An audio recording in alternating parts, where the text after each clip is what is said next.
Yunus and গংদের বিচার হওয়া উচিত কয়েকটি কারণে। একটি বঙ্গবন্ধু শেখ মুজিবুর রহমানের ৩২ নম্বর বাড়ি ভাঙচুর নিয়ে। জুলাই গণঅভ্যুত্থানে শিশু হত্যা সংখ্যা ১৩৮ জন, তার থেকে বেশি শিশুকে হত্যা করে এই ইউনুস সরকার ক্ষমতার মসনদ ছাড়লো।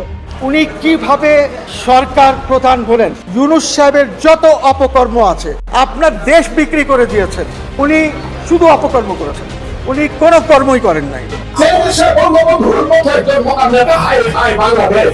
সেই লোকটার বাড়ি আগুন দিয়ে পুড়ে দিলেন। বাচ্চারা, আলবদরের বাচ্চারা এখনো কিন্তু মুক্তিযুদ্ধ জীবিত আছে। এবার আর শেষ রক্ষা হলো না ডক্টর ইউনুসের।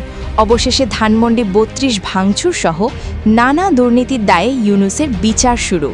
বঙ্গবন্ধুর ধানমন্ডি ৩২ ভাঙচুরের ঘটনায় সংসদ কাঁপালেন মুক্তিযোদ্ধা ফজলুর রহমান। তার বক্তব্য নিয়ে সংসদে তৈরি হয় চরম উত্তেজনা। এবার দীর্ঘ ১.৫ বছরের শাসনে একে একে বেরিয়ে আসছে ডক্টর ইউনুসের একের পর এক দুর্নীতির সব আমলনামা। উনি কিভাবে সরকার প্রধান হলেন? ইউনুস সাহেবের যত অপকর্ম আছে, আপনার দেশ বিক্রি করে দিয়েছেন। উনি শুধু অপকর্ম করেছেন, উনি কোনো কর্মই করেন নাই। যে এই সরকারটিকে বসিয়েছে আমেরিকা। দেশের মানুষ যার ওপর আস্থা রেখেছিল, কিন্তু তার দীর্ঘ ১.৫ বছরের শাসনে শুধু নিজের স্বার্থটাই ছাড়া দেশের মানুষকে তিনি কিছুই দিয়ে যাননি। শুধু দিয়ে গেছেন শিশুদের লাশ আর এক বুক ভরা ভালোবাসা। জুলাই গণঅভ্যুত্থানে শিশু হত্যা সংখ্যা ১৩৮ জন, তার থেকে বেশি শিশুকে হত্যা করে এই ইউনুস সরকার ক্ষমতার মসনদ ছাড়লো।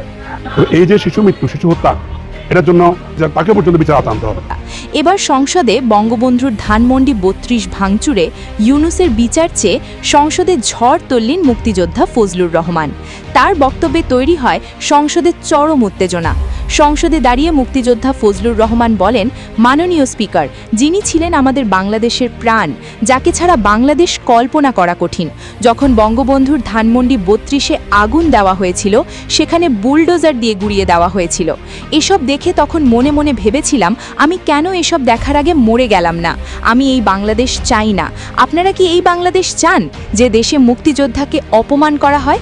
এই রাজাকারের বাচ্চারা, এই আলবদরের বাচ্চারা, এখনও কিন্তু মুক্তিযোদ্ধারা জীবিত আছে। মুক্তিযোদ্ধা ফজলুর রহমানের এমন বক্তব্যে সংসদে বিরোধী দলের মধ্যে তৈরি হয় চরম উত্তেজনা। বাচ্চারা, আলবদরের বাচ্চারা এখনো কিন্তু মুক্তিযুদ্ধ জীবিত আছে।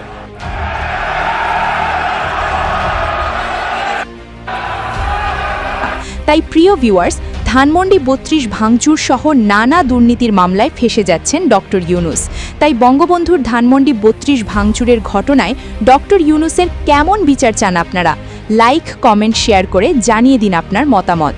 আপনার দেশ বিক্রি করে দিয়েছেন, উনি শুধু অপকর্ম করেছেন, উনি কোনো কর্মই করেন নাই। যে এই সরকারটিকে বসিয়েছে আমেরিকা।